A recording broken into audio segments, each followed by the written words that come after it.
Friends, NEET 2016 के paper में बेटा पूछा गया था एक क्वेश्चन जिसकी वजह से बच्चे रहते हैं बार बार परेशान। उस क्वेश्चन का नाम था बेटा जॉन टेलर इफेक्ट।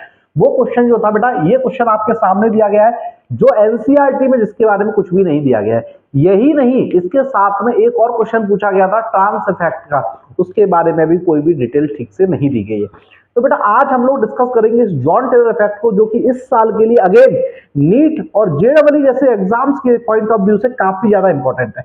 बहुत ही शॉर्ट तरीके से कॉन्साइज करके मैं आपको काम काम की बातें इसमें बताऊंगा ताकि आप एग्जाम के क्वेश्चन को तुरंत सही कर सके। छोटी सी थ्योरी मैंने आपके लिए तैयार करी है समझाने के लिए, कुछ कॉन्फ़िगरेशन तैयार किए हैं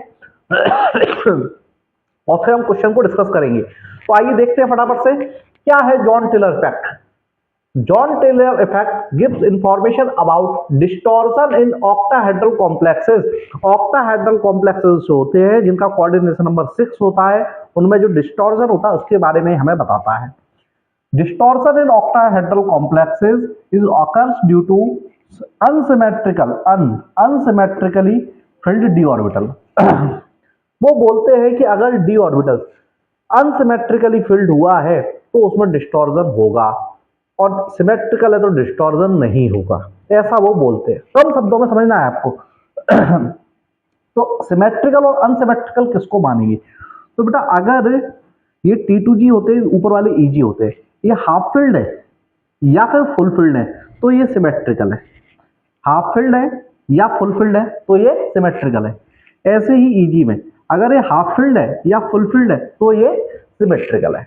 इनको फिल्ड करने का मेथड आप जानते हैं, स्ट्रॉन्ग लिगेंड की प्रेजेंस में 1 2 3 4 5 6 7 8 9 10 ऐसा होता है, और वीक लिगेंड में 1 2 3 4 5 6 7 8 9 10 इस तरीके से फिल्ड होते हैं। तो कोऑर्डिनेशन में आपने सीखा ही होगा, बट फिलहाल याद रखो हाफ फील्ड और फुल फील्ड को सिमेट्रिकल माना गया है, जबकि इसके अलावा जो कंडीशंस है उनको एसिमेट्रिकल माना गया है।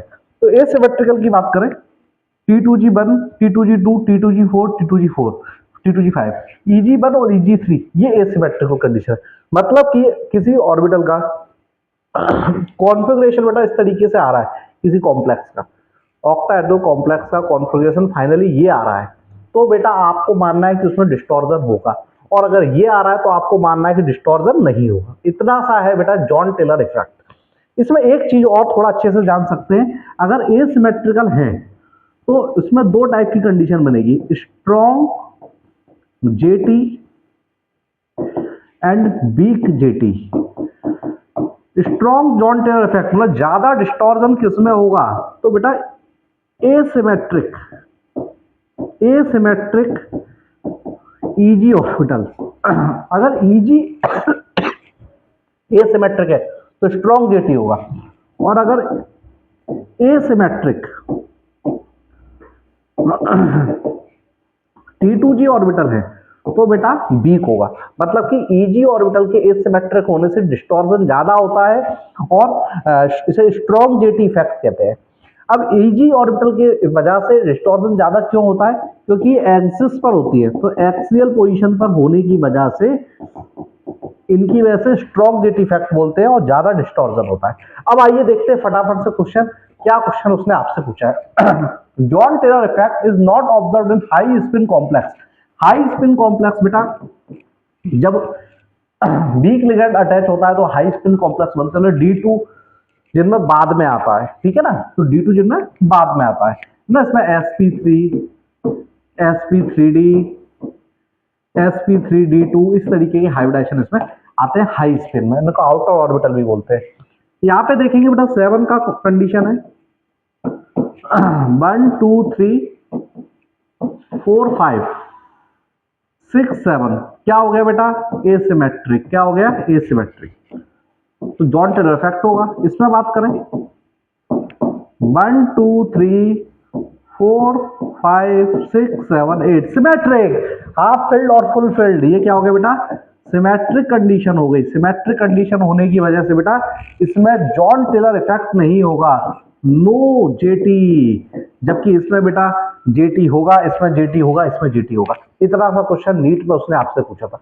तो बेटा इनऑर्गेनिक केमिस्ट्री एक ऐसी केमिस्ट्री जिसमें आप 100% क्वेश्चंस एग्जाम में इजीली करेक्ट करके आ सकते हैं। बस आपको जरूरत है प्रॉपर नॉलेज, प्रॉपर अच्छे से एक बार पढ़ना और साथ में एनसीईआरटी की रीडिंग। एनसीईआरटी की रीडिंग आप लोग प्रॉपर अच्छे से कर सके इसलिए डेली शाम को लगभग मैं लेता हूं, उसको आप लोग बेटा क्लासेस अटेंड कीजिए। एनसीईआरटी की एक लाइन पीडीएफ के थ्रू हम लोग कवर करते हैं, उन क्लासेस के थ्रू बेटा पीडीएफ की लाइंस और साथ के साथ बेटा क्वेश्चंस को हम डिस्कस करते हैं।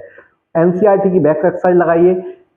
इनऑर्गेनिक केमिस्ट्री बेटा एनसीईआरटी का बहुत बड़ा पार्ट नीट में आएगा, इस बात को याद रखिएगा। ओके, तो इसको नोट्स में ऐड कर लीजिए। Wish you best of luck. Next video में आपको ट्रांस इफेक्ट के बारे में बताऊंगा, जिससे भी नीट 2016 में ही इसी टाइप से क्वेश्चन आया था।